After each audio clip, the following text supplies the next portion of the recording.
Good morning, everyone. Thank you for tuning in to Morning Tea with LonnieB. We'll get started in just a few minutes. Please share. Please share to everyone. Please tag a friend, text a friend, or tweet a friend. Good morning, K Dog. Good morning, Veronica. Thank you for joining in this morning. We will be starting momentarily. How was everyone's day?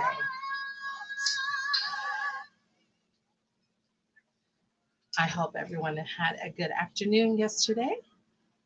Good morning, Tasha Smith. Um, Once again, this is Morning Tea with LonnieB. As always, I will not keep you long.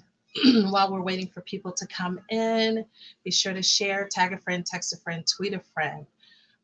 Just want to share some what today is in national history. Today is National Superhero Day. So for all of you superhero fans, happy National Superhero Day. Also, it's National Blueberry Pie Day.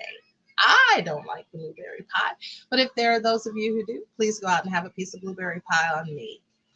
And the last is today is National Great Poetry Day.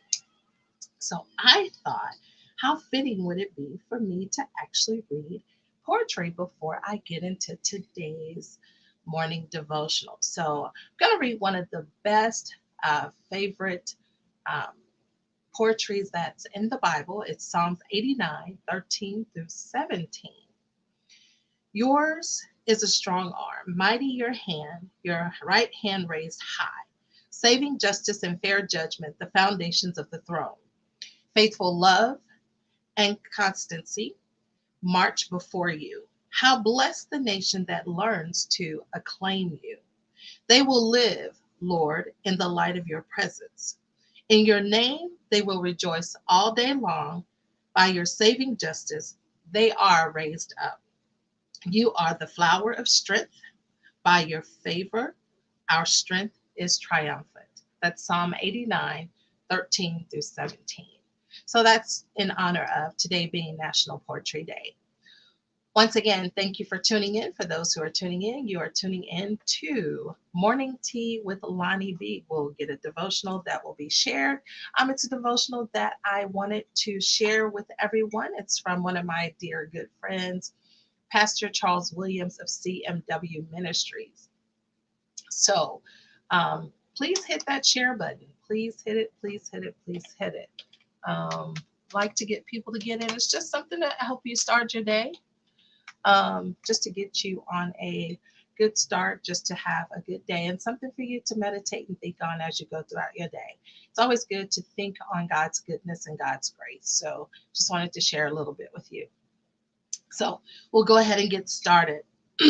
As you know, this week has been focusing on that we have several questions that have been asked of us at the end of it that we go back and meditate on. So I hope that each and every one of you have done that today. So for yesterday's. So for today, the topic is lay down your expectations.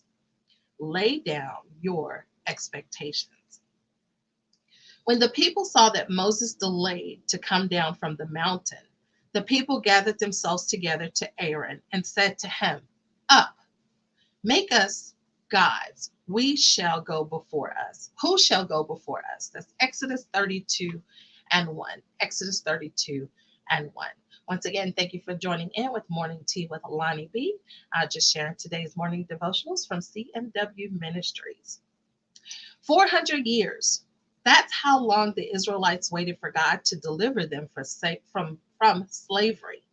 But after they left Egypt, God didn't take them directly to Canaan.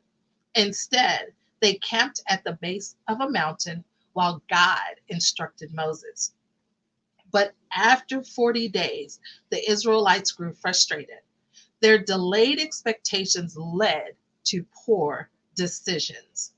They rejected God and pursued whatever pleased them. If you've ever felt frustrated by an uncertain season that lasts longer than you anticipated, you're not alone. We can become so focused on our disappointments that we forget that God is still and always in control. That's why it's important to remember that your waiting is never wasted. I'll say that again. Your waiting is never wasted. Even though the Israelites couldn't see it at the time, God wasn't withholding his promises from them, he was preparing them for it. So if you find yourself weary from waiting, do what the Israelites forgot to do. Look for evidence in God's presence and look back on what he's already done. God's timeline may be different than yours, but his faithfulness doesn't waver. Your waiting might be preparing you for the plans and purposes God has for you. So, as always, Pastor Charles Williams said that we actually have homework this week. So, here are the questions for today. These are reflection questions. What have you held on to that you need to surrender? In what ways has God been faithful in your life? What might God be trying to show you in your current season? Those are some interesting questions. When I look at all three of them, I can talk about in what ways God has been faithful in my life. Through all the things that I went through, all the choices that I made, one thing that I do know that God was constant. He didn't leave me. I left him, and that was my choice. But when I came back, he welcomed me with the same arms that he welcomed me from day one. He welcomed me with the same arms over and over and over again. So I have to always say that he was constantly faithful to me in every aspect of my life, whether it was a good decision, bad decision, wrong decision, whatever it was, God was always faithful.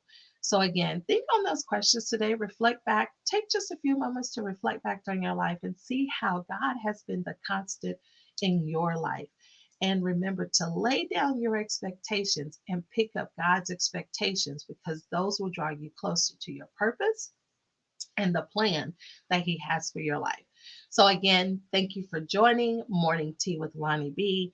Be sure to follow me on Facebook and Instagram and subscribe to Optic Tea with Lonnie B on my YouTube channel.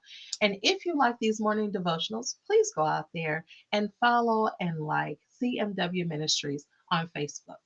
And as always, thank you for joining me.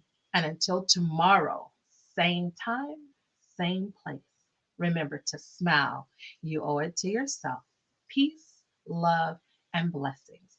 Have a good day, everyone. Take care.